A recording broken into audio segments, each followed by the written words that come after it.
ভাবুন তো, ভারত চীনের কাছ থেকে মুদ্রা কিনে সেই মুদ্রায় রাশিয়ার তেলের দাম পরিশোধ করছে। ব্যাপারটা কি খুব স্বাভাবিক? আপনাদের কাছে কেমন মনে হয়? বাট এটাই ঘটছে। ভারত চীনা মুদ্রায় রাশিয়ার কাছ থেকে তেল কিনতে বাধ্য হচ্ছে। সেক্ষেত্রে আমরা অনেক সময় বলে থাকি রাশিয়া হচ্ছে ভারতের অকৃত্রিম বন্ধু, কিন্তু চীনও তো রাশিয়ার ভালো বন্ধু। তাহলে এখানে অর্থের কাছে, স্বার্থের কাছে অথবা ভূ রাজনীতির খেলায় ভারত কি চীনের কাছে হেরে গেল বন্ধুত্বের প্রমাণ দিতে রাশিয়ার কাছে? এর ভেতরে কিন্তু জড়িয়ে আছে পাকিস্তানও। কিভাবে জড়িয়ে গেছে পাকিস্তান? এবং এই যে চীনা মুদ্রা ইউয়ান, রাশিয়ার তেল, ভারতকে পরিশোধ করতে হচ্ছে দাম ইউয়ানে, এর ভেতরে আসল প্যাচটা কোথায়, আসল ঘটনা কোথা থেকে ঘটছে এবং কি ঘটছে, এই বিষয়ে একদম বিস্তারিত আমি আলোচনা করার চেষ্টা করব আজকের এই ভিডিওতে। আশা করি আপনারা শেষ পর্যন্ত সঙ্গে থাকবেন আর টক উইথ সিরাজ ইনসাইটের সাথে থেকে এই চ্যানেলটি সাবস্ক্রাইব করে চ্যানেলটিকে আরও সুন্দরভাবে স্মুথলি এগিয়ে যাওয়ার জন্য আপনারা সবাই সহযোগিতা করবেন, এই প্রত্যাশা রেখে চলুন বিস্তারিত আলোচনায় চলে যাই। দর্শক, আমরা সবাই জানি ভারতের সাথে রাশিয়ার সেই ঐতিহাসিক কাল থেকে বলা যায় বন্ধুত্ব। বাংলাদেশ যখন স্বাধীন হয়েছে আজ থেকে 54, 55, 56 বছর আগের কথা, সেই সময় থেকে রাশিয়া ভারতের বন্ধু। শুধু তাই না, তারও আগে থেকে চীনের সাথে কিন্তু একসময় রাশিয়ার যুদ্ধ হয়েছিল। চীনের সাথে ভারতের কয়েকবার যুদ্ধ হয়েছে। চীনের সাথে ভারতের প্রতিদ্বন্দ্বিতা এত মারাত্মক, সেটা সর্বক্ষেত্রে বিস্তৃত। সামরিক ক্ষেত্রে, রাজনৈতিক ক্ষেত্রে, আঞ্চলিক ভূ রাজনীতির ক্ষেত্রে, বাণিজ্য ক্ষেত্রে, বিশ্ব অঙ্গনে প্রত্যেকটা জায়গায় ভারত চীনকে প্রতিদ্বন্দ্বিতা মনে করে, আলটিমেটলি চীনও একইভাবে ভারতকে দেখে। কিন্তু দিনে দিনে দিনে দিনে চীনের সাথে রাশিয়ার বা রাশিয়ার সাথে চীনের অনেক গভীর সম্পর্ক হয়ে গেছে। এইরকম একটা প্রেক্ষাপটে এখন যে পরিস্থিতি, রাশিয়া এইরকম একটা পর্যায় থেকে আস্তে আস্তে এখন এমন একটা প্রেক্ষাপটে এসে দাঁড়িয়েছে, চীন ও রাশিয়ার বন্ধু, ভারত ও রাশিয়ার বন্ধু। অথচ আন্তর্জাতিক অঙ্গন থেকে শুরু করে দ্বিপক্ষীয় আঞ্চলিক সব জায়গায় ভারত এবং চীন মারাত্মক রকমের প্রতিদ্বন্দ্বী। আমি আগেই বললাম সে কথা। এই জায়গায় প্রশ্ন আছে, রাশিয়া আসলে দুই শক্তির ভেতরে কিভাবে সম্পর্ক মেনটেন করে, ভারতের সাথে এবং চীনের সাথে কিভাবে সম্পর্ক ধরে রাখে। আমরা পেছনে গেলে দেখব রাশিয়া কিন্তু চীনকেও S-400 ক্ষেপণাস্ত্র প্রতিরক্ষা ব্যবস্থা দিয়েছে, আবার ভারতকেও দিয়েছে। অথচ এই ভারত আর চীন এত মারাত্মক প্রতিদ্বন্দ্বী। তাহলে প্রশ্ন এসে যায়, আমি নিজেই অনেক সময় মনে মনে ভাবি যে আসলে রাশিয়ার বড় বন্ধুকে, কাছের বন্ধুকে। আমি কোনো কোনো এপিসোডে কোনো কোনো জায়গায় বলেছি যে ভারত ও রাশিয়ার বন্ধু, চীন ও রাশিয়ার বন্ধু, কিন্তু বর্তমান প্রেক্ষাপটে চীনই রাশিয়ার সবচেয়ে কাছের বন্ধু, একথা বলতেই হবে। কারণ বিশ্ব রাজনীতি, বিশ্ব ব্যবস্থা এগুলো পরিবর্তন করে দেওয়ার ক্ষেত্রে রাশিয়া এবং চীন একসাথে এক মেরুতে বসে কাজ করছে, এবং সেই সাথে আছে ইরান। ভারত কিন্তু ঠিক ওইভাবে নেই রাশিয়া বা চীনের সাথে। এত যে কথা বললাম, কেন বললাম? এখানে মূল আলোচনা যেটা, বা কেন এই কথা বলছি তার উত্তর হচ্ছে, রাশিয়া আর ভারত এত গভীর বন্ধুত্ব তাদের ভেতরে, এত ঘনিষ্ঠ মিত্র, তারপরেও রাশিয়া ভারতকে বাধ্য করেছে চীনা মুদ্রায় রাশিয়ার তেল কিনতে। ভারত বিপুল পরিমাণে তেল কেনে রাশিয়া থেকে। বিশেষ করে ইউক্রেন যুদ্ধ শুরু হওয়ার পরে আমেরিকা এবং পশ্চিমা দেশগুলো যখন রাশিয়ার উপরে প্রচণ্ড রকমের নিষেধাজ্ঞা দিল এবং অত্যন্ত দ্রুত গতিতে, তখন রাশিয়া পশ্চিমা দুনিয়া বাদ দিয়ে এই দক্ষিণ পূর্ব এশিয়ার দিকে নজর দিল এবং তার ব্যবসা, তেলের বাজার এই দিকে ঘুরিয়ে দিল। এই ঘুরিয়ে দেওয়ার ক্ষেত্রে চীন এবং ভারত, রাশিয়ার দুই মিত্র দেশ, তারা দুই দেশ রাশিয়ার কাছ থেকে বিপুল পরিমাণে তেল কিনতে থাকলো। এখানে রাশিয়া অবশ্যই সুবিধা দিয়েছিল, তেলের দাম কমিয়ে দিয়েছিল। যেহেতু নিষেধাজ্ঞা এবং রাশিয়া পশ্চিমা বাজারে তেল বিক্রি করতে পারছে না, এবং একটা পর্যায়ে এসে পশ্চিমা বাজারে তেল বিক্রি করার সিদ্ধান্ত থেকেও সরে আসলো রাশিয়া, যে আমরা পশ্চিমাদেরকে তেল দেব না, এশিয়ার দিকে তার তেলের বাজার সম্প্রসারণ করলো। সেই জায়গায় ভারত এবং চীন দুই দেশই রাশিয়ার কাছ থেকে তেল কিনতে থাকলো। কিন্তু সংকটটা কোথায় লাগলো? সংকট লাগলো যেহেতু রাশিয়ার উপরে নিষেধাজ্ঞা, সেক্ষেত্রে রাশিয়া ডলার এবং ইউরোতে কিন্তু লেনদেন করতে পারছিল না। এইটা হলো বড় সংকট। ওই যে পেট্রো ডলার, ডলার দিয়ে যে হাতে মারে ভাতে মারে আমেরিকা, রাশিয়ার উপর নিষেধাজ্ঞা দিয়ে একই কাজ করতে থাকলো। যেহেতু নিষেধাজ্ঞা, অতএব কেউ তো রাশিয়ার সাথে বাণিজ্যে আসে না, ব্যবসা বাণিজ্য বেচা কেনায় আসে না।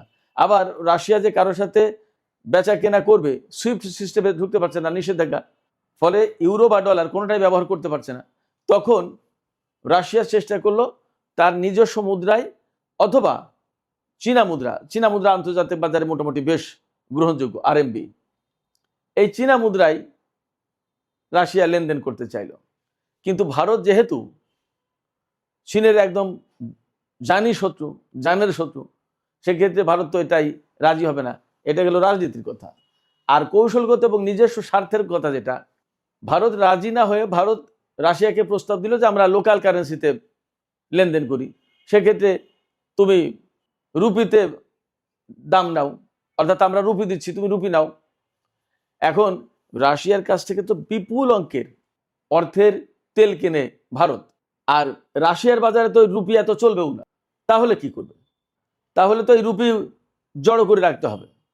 কিন্তু বৈদেশিক মুদ্রা হিসেবে যেটা সঞ্চয় করে রাখি আমরা, ডলার ইউরো এগুলো আমরা যেভাবে রাখি, তেমনি রাশিয়াকে তো এই টাকা, এই ইন্ডিয়ান রুপি সঞ্চয় করে রাখতে হবে। এত রুপি কি করবে? রুপি যদি সঞ্চয় করা শুরু করে তাহলে ভারতে বেশ একটা টান পড়বে। তখন ভারত আবার রুপি বেশি ছাপাবে, তখন এই রুপির দাম কমে যাবে। তখন রুপির দাম কমে গেলে রাশিয়া মার খেয়ে যাবে। এই যে অর্থনৈতিক একটা কূটকৌশল এবং চালাকি, চতুরতা, নিজস্ব স্বার্থ দেখা, এই দুই বিষয় ভারত এবং রাশিয়ার দুই দেশের ভেতরেই কাজ করেছে। এইটা কাজ করার পরে প্রথম দিকে যেহেতু ভারত রাজি হয়নি এবং রাশিয়াও খুব চাপাচাপি করেনি, তখন আপাতত তার তেল তো বিক্রি করতে হবে। কিন্তু যখন রাশিয়া দেখেছে এই প্রচুর পরিমাণে রুপি নিলে তার ওখানে জমে যাচ্ছে, তার বৈদেশিক মুদ্রা হিসেবে শক্তিশালী মুদ্রা তো রুপি না, বৈদেশিক মুদ্রা বা রিজার্ভের জন্য রুপি তো খুব শক্তিশালী মুদ্রা না, সেই কারণে সে চীনের ইউয়ানটা রাখতে চায়। একটা পর্যায়ে গত বছরের অক্টোবর মাসের দিকে খুব চাপ দিয়েছিল রাশিয়া যে ভারতকে হয় রুবেলে অথবা চীনা মুদ্রা ইউয়ানে এই দাম পরিশোধ করতে হবে তেলের। তখন একটা পর্যায়ে গিয়ে ভারত এখন চীনা মুদ্রায় এই রাশিয়ান তেলের দাম পরিশোধ করছে। তার মানে এখন এখানে বিজয়ের হাসি হাসছে চীন বিজয়ের হাসি হাসছে এই কারণে যে ভারত যে দেশটি রাশিয়ার কাছ থেকে বছরে প্রায় বাংলাদেশি টাকায় 6 লাখ কোটি টাকার তেল কেনে, আমাদের বাজেট হয়েছে 8-9 লাখ কোটি টাকার, সেখানে ভারত শুধু রাশিয়ার কাছ থেকে তেল কেনে 6 লাখ কোটি টাকা। চিন্তা কর কি বিপুল পরিমাণে তেল ভারতের প্রয়োজন হয় এবং রাশিয়ার কাছ থেকে কেনে। এই বিপুল অঙ্কের অর্থ এখন রাশিয়াকে চীনা মুদ্রায় দিতে হচ্ছে। তার মানে আন্তর্জাতিক অঙ্গনে চীনা মুদ্রার দাম বেড়ে গেল, মূল্য বাড়লো, মর্যাদা বাড়লো, আন্তর্জাতিক অঙ্গনে ব্যবহারটা বাড়লো। আর রাশিয়াও এক ধরনের তার ফরেন কারেন্সিতে রিজার্ভে একটা নিরাপদ মুদ্রা পাচ্ছে, চীনা মুদ্রা। ডলার বা ইউরোর দিকে রাশিয়া আর যেতে চায় না। এখানে খুব উদার মনা যারা, তারা বলবে যে রাশিয়া তার সুবিধার জন্য এটা করছে, নিষেধাজ্ঞা এড়ানো বা যাতে তার টাকা, তার ডলার রিজার্ভ আটকে না দিতে পারে, ইত্যাদি ইত্যাদি। কিন্তু আসলে বাস্তবতা, মানে হার্ড টকিংয়ে গেলে, শক্ত কথায় গেলে, এইটা হচ্ছে বাস্তবতা যে চীন, রাশিয়া, ইরান এরকম বেশ কিছু দেশ এবং ব্রিক্স, তারা তো ডলারাইজেশন করতে চায়, অর্থাৎ ডলারের ব্যবহার তারা করবে না। যখন ডলারের ব্যবহার করবে না, তখন আলটিমেটলি ডলারের দাম কমে আসবে এবং ডলারের যে আন্তর্জাতিক প্রভাব, এটা কমে আসবে। এই পেট্রো ডলার সিস্টেম আস্তে আস্তে ভেঙে যাবে। তখন আমেরিকা অর্থনৈতিকভাবে আলটিমেটলি দুর্বল হয়ে যাবে। যখন দুর্বল হয়ে যাবে, তখন তার সারা বিশ্বেতে এই যে ছড়ি ঘুরিয়ে বেড়ানো 850 ঘাঁটি সারা বিশ্বে, যেখানে সেখানে ঘাঁটি বানানো, সামরিক ঘাঁটি বানানো, যেখানে খুশি সেখানে সামরিক অভিযান চালিয়ে দেওয়া, এইগুলো আর করতে পারবে না। অটোমেটিক সে দুর্বল হয়ে যাবে। এই জায়গা থেকে রাশিয়া, চীন তারা প্ল্যান করেছে যে তারা ডলার বা ইউরোতে লেনদেন করবে না, চীনা মুদ্রা অথবা রাশিয়ান মুদ্রা। সেই জায়গা থেকে এখন ভারত যদি প্রতি বছর এইরকম 50 বিলিয়ন ডলার বা 5,000 কোটি ডলারের লেনদেন করে রাশিয়ার সাথে ইউয়ান মুদ্রায়, অর্থাৎ চীনা মুদ্রায়, তাহলে পরিস্থিতি কোথায় যায়? সম্প্রতি গত 2 দিন আগে আমি আর একটা খবর বলেছিলাম, গত 2 দিন আগে রাশিয়ার প্রেসিডেন্ট ভ্লাদিমির পুতিন ঘোষণা দিয়েছেন যে তিনি আর ইউরোপের কোনো দেশের কাছে ইউরো অথবা ডলারের তেল বিক্রি করবেন না। তাদেরকে হয় রুবলে অথবা চীনা মুদ্রা ইউয়ানে তেল কিনতে হবে। তো এই যে ঘটনাটা রাশিয়া, ভারত, চীন এখানে ঘটালো, এখানে বিজয়ের হাসি হাসলো চীন, ভারত বেচারা হয়ে গেল। এই মুহূর্তে ভারত কিন্তু রাশিয়ার বিকল্প হুট করে করতেও পারবে না, কারণ প্রচুর পরিমাণে ইন্ডিয়াতে বেসরকারি রিফাইনারি অর্থাৎ তেল শোধনাগার গড়ে উঠেছে, যারা রাশিয়ার ভারী তেল শোধন করে। তার মানে এই প্রযুক্তি এখানে রয়েছে। এখন সেই সমস্ত তেল শোধনাগার অন্য কোনো তেল কিন্তু শোধন করতে পারবে না, পরিশোধন করতে পারবে, রিফাইন করতে পারবে না, রাশিয়ার তেলই লাগবে। এবং হুট করে তারা এই প্রযুক্তি চেঞ্জ করতে পারবে না। সেক্ষেত্রে রাশিয়া থেকে তেল কিনতে হলে এখন এই ইউয়ানে তাদেরকে দাম পরিশোধ করতে হবে। আর রাশিয়া থেকে তেল তারা কেন কিনছে? ওই যে ইউক্রেন যুদ্ধের পর রাশিয়া যেহেতু তুলনামূলক কম দামে তেল দিয়েছে, তখন চীন এবং ভারত ব্যাপকভাবে রাশিয়ার কাছ থেকে তেল কেনা শুরু করেছে। এই তেল কেনা শুরু করার পরে এইটা যখন ভারতের জমজমাট ব্যবসা হয়ে গেছে, তখন বেসরকারি খাতের বহু কোম্পানি, বহু লোকজন তারা এই তেল রিফাইনারি প্রতিষ্ঠা করেছে, রাশিয়া থেকে তেল এনেছে এবং এখানে তেল রিফাইন করে বিক্রি করেছে, ব্যাপকভাবে লাভবান হয়েছে। এখন লাভবান হয়েছে, বেশ ভালো কথা। এখন তাদেরকে ইউয়ানে অর্থাৎ চীনা মুদ্রায় তেলের দাম পরিশোধ করতে হচ্ছে। এর ভিতরে ঘটে গেছে আর এক ঘটনা। পাকিস্তান কিন্তু সম্প্রতি, বিশেষ করে মধ্যপ্রাচ্যের এই ক্রাইসিসের কারণে রাশিয়া থেকে তেল কেনা শুরু করেছে। তারাও তুলনামূলক সস্তায় তেল পাচ্ছে। যাই হোক, পাকিস্তান যেহেতু রাশিয়ার কাছ থেকে তেল কিনছে একটু সস্তায়, তারা অবলীলায় ইউয়ান দিয়ে তেল কিনছে। রাশিয়ার, চীনের সাথে পাকিস্তানের সম্পর্ক খুবই ভালো, অতএব চীনের মুদ্রা ব্যবহার করে পাকিস্তান রাশিয়ার কাছ থেকে তেল কিনছে। এখন রাশিয়া ভারতকে চেপে ধরেছে যে তোমাকেও তেল চীনা মুদ্রায় কিনতে হবে, কারণ পাকিস্তান কিনছে, তোমার কিনলে সমস্যা কোথায়? তুমি তো আমার সাথে রাজনীতি করছো না, তুমি আমার পণ্য নিচ্ছ, তুমি আমার টাকা পরিশোধ করবা, তুমি আমার টাকা দিবা চীনের টাকা, অন্য কোনোটা না। এই জায়গায় ভারত এক রকমের গেড়া কলে পড়ে গেছে। এক চতুর্মুখী একটা চক্রের ভেতরে পড়ে চীন, রাশিয়া, পাকিস্তান, ভারত, এই চতুর্মুখী চক্রের ভেতরে পড়ে ভারত এখন চিরপ্রতিদ্বন্দ্বী চীনের কাছ থেকে ইউয়ান কিনে নিয়ে সেই কেনা মুদ্রা রাশিয়াকে দিতে হচ্ছে তেল কিনতে।